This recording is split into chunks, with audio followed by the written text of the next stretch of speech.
Everything in existence was created from a thought.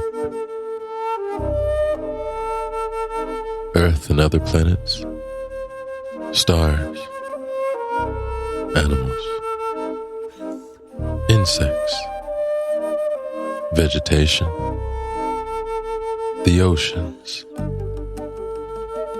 all of reality, and even our existence itself was originally just a thought.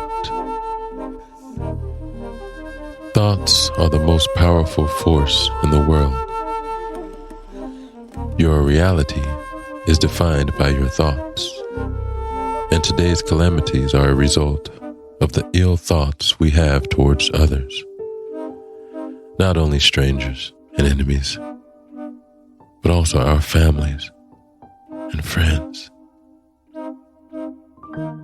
In order to bring the world to a state of unity and harmony, all a person has to do is change his thoughts. Move them from being negative thoughts to positive thoughts. What are positive thoughts? It's simple.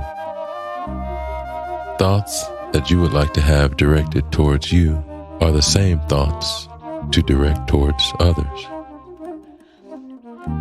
Thinking in a direction that benefits someone other than ourselves is not an easy task and requires special attention, a method, and serious consideration, because it is impossible for a person to go a single day without thinking of himself. So we need help from above and from one another. All it takes is a decision to constantly renew our thoughts towards assisting nature in its inevitable end.